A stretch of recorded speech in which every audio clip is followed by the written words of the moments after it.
Hi all, welcome back. അപ്പോൾ ഇന്ന് ഞാൻ വന്നിട്ടുള്ളത് ഒരു കേക്ക് റെസിപ്പി ആയിട്ടാണ് കേട്ടോ. നല്ല ടേസ്റ്റി ആയിട്ടുള്ള സ്പാനിഷ് ഡിലൈറ്റ് കേക്കിൻ്റെ റെസിപ്പിയാണ് ഇന്ന് നമ്മൾ ചെയ്യുന്നത്. അപ്പോൾ നമ്മുടെ ഗിവ് അവേയുടെ രണ്ടാമത്തെ വീഡിയോ ആണിത്. അപ്പോൾ ഗിവ് അവേയുടെ ഡീറ്റെയിൽസും ഗിഫ്റ്റും ഒക്കെ ഞാൻ കഴിഞ്ഞ വീഡിയോയിൽ പറഞ്ഞിട്ടുണ്ട്. അപ്പോൾ ആ ഒരു വീഡിയോ കാണാത്തവരുണ്ടെങ്കിൽ കണ്ടു നോക്കുക, ലൈക്ക് ചെയ്യുക, ഷെയർ ചെയ്യുക, കമൻറ്റ് ചെയ്യുക. ഗിവ് അവേനെ പറ്റി കൂടുതൽ അറിയാൻ വേണ്ടിയിട്ട് ആ ഒരു വീഡിയോയുടെ ലിങ്ക് ഞാൻ ഡിസ്ക്രിപ്ഷൻ ബോക്സിൽ കൊടുക്കാം. അതുപോലെ മുകളിൽ ഐ ബട്ടണിലും കൊടുക്കുന്നുണ്ട്. അപ്പോൾ എല്ലാവരും ഗിവ് അവേയിൽ പാർട്ടിസിപ്പേറ്റ് ചെയ്യാം.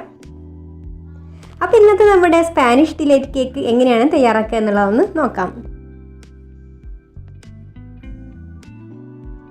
അപ്പോൾ ആദ്യം നമുക്ക് കേക്കിലേക്ക് വേണ്ട ഡ്രൈ ഇൻഗ്രീഡിയൻസ് ഒക്കെ ഒന്ന് അരിച്ചെടുക്കാം. അപ്പോൾ ഞാനിവിടെ 1/4 കപ്പ് മൈദയാണ് എടുത്തിട്ടുള്ളത്. അതൊരു അരിപ്പയിലേക്ക് ഇട്ട് കൊടുത്തിട്ടുണ്ട്. ഇതിലേക്ക് 1/4 കപ്പ് കൊക്കോ പൗഡർ ചേർത്ത് കൊടുക്കുന്നുണ്ട്.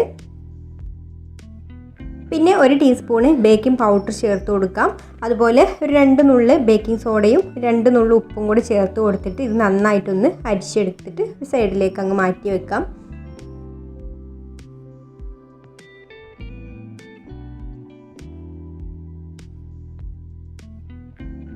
ഒന്നെങ്കിൽ 3 പ്രാവശ്യം അരിച്ചെടുക്കുക, അല്ലെങ്കിൽ അരിച്ചെടുത്തതിന് ശേഷം ഇതുപോലെ ഒരു വിസ്ക് വെച്ചിട്ട് ഒന്ന് നന്നായിട്ട് മിക്സ് ചെയ്ത് കൊടുത്താലും മതി. ഇനി ഡ്രൈ ആയിട്ടുള്ള ഒരു ബൗളിൽ 4 മുട്ട പൊട്ടിച്ച് ഒഴിച്ചിട്ടുണ്ട്. ഇതിലേക്ക് നമുക്ക് ആദ്യം തന്നെ 1 ടീസ്പൂണ് വാനില എസൻസ് ഒഴിച്ചു കൊടുക്കാം. മുട്ടയുടെ സ്മെല്ല് പോകാൻ വേണ്ടിയിട്ടാണ് നമ്മൾ ആദ്യം തന്നെ ഇതിലേക്ക് വാനില എസൻസ് ഒഴിച്ചു കൊടുക്കുന്നത്. ഇനി മുട്ടയും വാനില എസൻസും കൂടെ ആദ്യം ഇതുപോലെ നന്നായിട്ടൊന്ന് ബീറ്റ് ചെയ്തെടുക്കുക. നന്നായിട്ടൊന്ന് ബീറ്റ് ചെയ്ത് കുറച്ചൊരു വലിയ ബബിൾസ് വരുന്ന സമയത്ത് നമുക്കിതിലേക്ക് പൊടിച്ച പഞ്ചസാര കുറേശ്ശെ ചേർത്ത് കൊടുത്തിട്ട് ബീറ്റ് ചെയ്തെടുക്കാം. 1/2 കപ്പ് പഞ്ചസാര പൊടിച്ചെടുത്തിട്ടുള്ള അളവാണ് കേട്ടോ ഇത്. ഇതിൽ നിന്ന് കുറേശ്ശെയായിട്ട് ചേർത്ത് കൊടുത്തിട്ട് നന്നായിട്ട് ഫ്ലഫി ആവുന്നത് വരെ ബീറ്റ് ചെയ്തെടുക്കാം.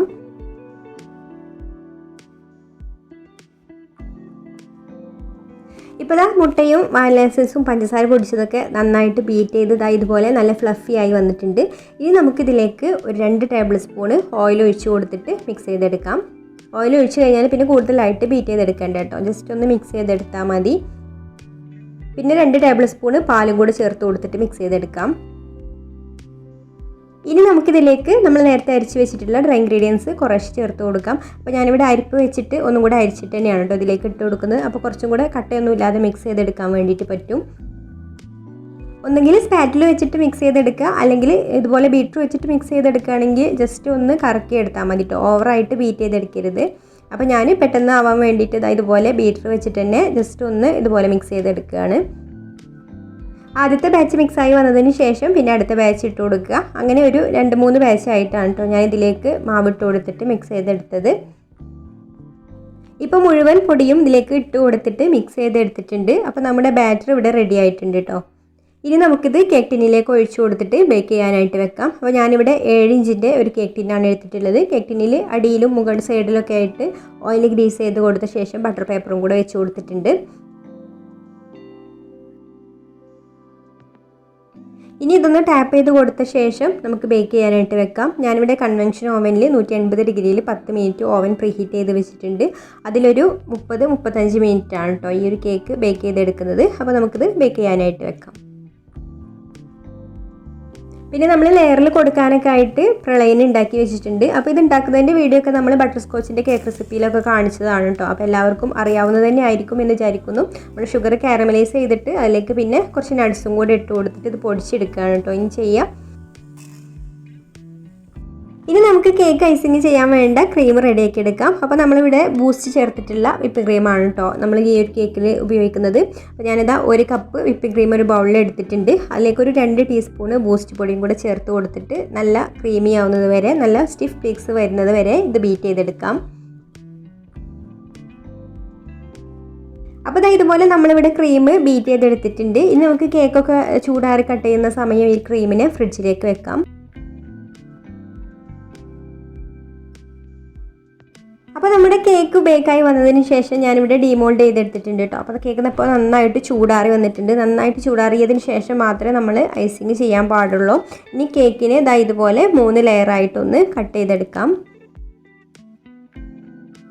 ഇനി ടേൺ ടേബിളിൽ കേക്ക് ബോർഡ് വെച്ച് കൊടുത്തിട്ട് അതിൻ്റെ നടുക്ക് അല്പം ക്രീമാക്കി കൊടുക്കുക. ഇതുപോലെ കേക്ക് അങ്ങോട്ടും ഇങ്ങോട്ടൊന്നും നീങ്ങി പോവാതിരിക്കാൻ വേണ്ടിയിട്ട്. എന്നിട്ട് ഫസ്റ്റ് ലെയർ കേക്ക് വെച്ച് കൊടുത്തിട്ട് നമുക്കിതൊന്ന് വെറ്റ് ചെയ്തെടുക്കാം. ഈ കേക്ക് നമ്മൾ വെറ്റ് ചെയ്തെടുക്കുന്നത് ബൂസ്റ്റ് വെച്ചിട്ടാണ് കേട്ടോ.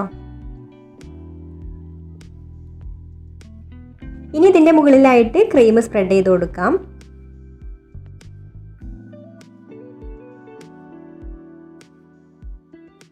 എന്നിട്ട് നമുക്ക് പൊടിച്ച് വെച്ചിട്ടുള്ള പ്രളയൻ ഇട്ട് കൊടുക്കാം. ഇനി അടുത്ത ലെയർ കേക്ക് വെച്ച് കൊടുക്കുക. എന്നിട്ട് അതിനെയും നമ്മുടെ ബൂസ്റ്റ് വെച്ചിട്ട് വെറ്റ് ചെയ്ത് കൊടുത്ത ശേഷം ക്രീം സ്പ്രെഡ് ചെയ്ത് പ്രളയൻ ഇട്ട് കൊടുക്കാം.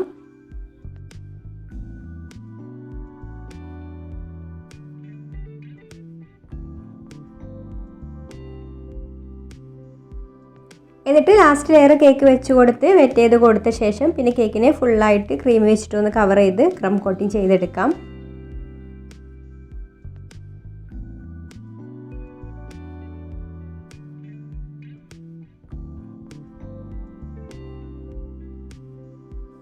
ഇപ്പോൾ കേക്കിന് ക്രം കോട്ടിങ് ചെയ്തെടുത്തിട്ടുണ്ട്. ഇനി ഇതൊന്ന് സെറ്റായതിന് ശേഷം വേണം നമുക്ക് അടുത്ത കോട്ടിങ് കൊടുക്കാൻ. അപ്പോൾ ഞാൻ പെട്ടെന്ന് സെറ്റ് ആവാൻ വേണ്ടിയിട്ട് കേക്ക് ഒരു അരമണിക്കൂർ ഫ്രീസറിൽ വെച്ചിട്ട് എടുത്തിട്ടുള്ളതാണ് കേട്ടോ. ഇപ്പോൾ ഇനി നമുക്ക് ഇതിൻ്റെ മുകളിൽ ലാസ്റ്റ് കോട്ടിങ് കൊടുക്കാം.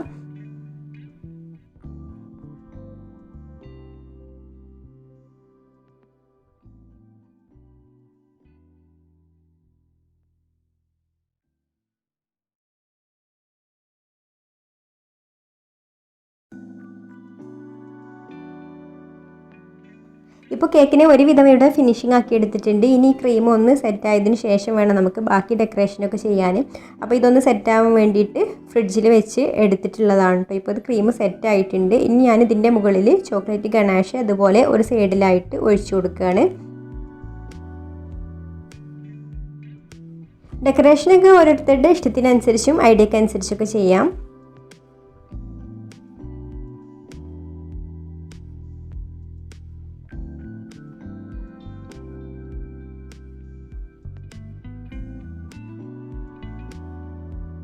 ഇനി ഒഴിച്ചു കൊടുത്തിട്ടുള്ള ഗണാഷ് ഒന്ന് സെറ്റാവാൻ വേണ്ടിയിട്ട് നമുക്കൊന്നും കൂടെ അത് ഫ്രിഡ്ജിൽ വെക്കാം.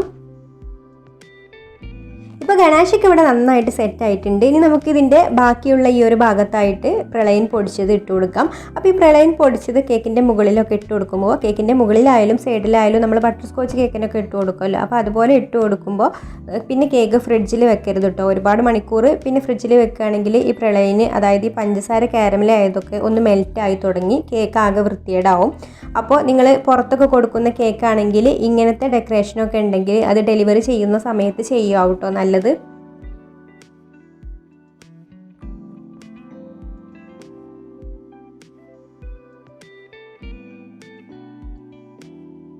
ഇനി ഇതുപോലെ ചെറുതായിട്ടൊരു ബോർഡറും കൂടെ കൊടുക്കുന്നുണ്ട്.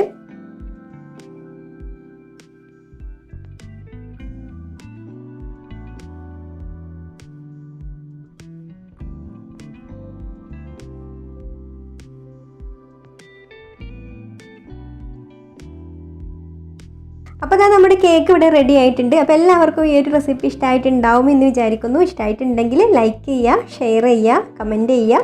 അപ്പോൾ എല്ലാവരും ഗിവ് അവേയിൽ പാർട്ടിസിപ്പേറ്റ് ചെയ്യുക. പിന്നെ ഈ ചാനൽ സബ്സ്ക്രൈബ് ചെയ്യാത്തവരാണെങ്കിൽ ഒന്ന് സബ്സ്ക്രൈബും കൂടെ ചെയ്തിട്ട് ഗിവ് അവേയിൽ പാർട്ടിസിപ്പേറ്റ് ചെയ്യണേ. അപ്പോൾ ഇനി മറ്റൊരു നല്ല റെസിപ്പിയുമായിട്ട് അടുത്ത വീഡിയോയിൽ കാണാം. താങ്ക്